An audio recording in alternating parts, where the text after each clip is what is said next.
बोलला नाही, मधनच आज कोण तर मधनं बोलल.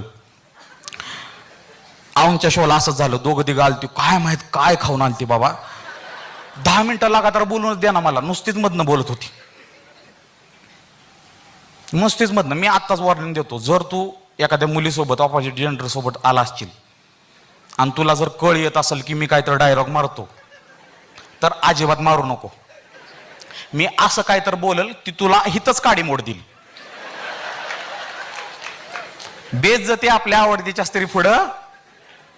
आपण एका टीम मध्ये आहे का नाही, पुरुष पुरुष सांगायला लागतंय, हे आमचं दुर्भाग्य आहे. 3 नियम आहे शोचे, 3 की स्नॅप काढला तर 15 सेकंदाचा, कारण 12 कॅमेरा लावून आम्ही सेटअप लावतोय 1.5 लाखाचा. एखादा स्नॅपचॅटलाच माझं स्पेशल रिलीज करायचा, एडिटर आमचा हँग व्हायचा, आउट बी करून दिलं नाही, प्रीमियर नाही काय नाही. काही गोष्टी डोळ्यानं अनुभवायच्या असतात बाळांनो, सगळंच मोबाईल मध्ये घेऊन कसं चालेल नाही का. आणि मी लय आज डीप बोलणार आहे. हॉस्पिटल मधनं आलेला माणूस आयो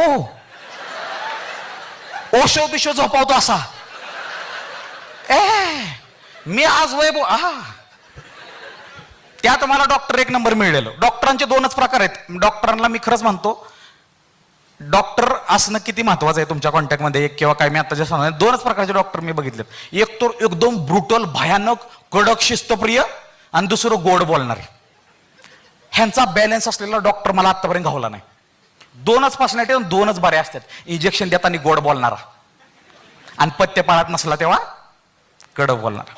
ठीक आहे, बऱ्याच गोष्टी ज्याबद्दल बोलणार आहे. सो नियम, पहिला नियम कळला ना. जर कोणाला स्नॅपचॅट काढायचं असेल, मी आता थांबलोय, काढून घे मस्तपैकी. ठीक आहे, पाठवून टाक. जर कोणाच्या रिलेशनशिपमध्ये ट्रस्ट इश्यूज वगैरे असतील तर सांग.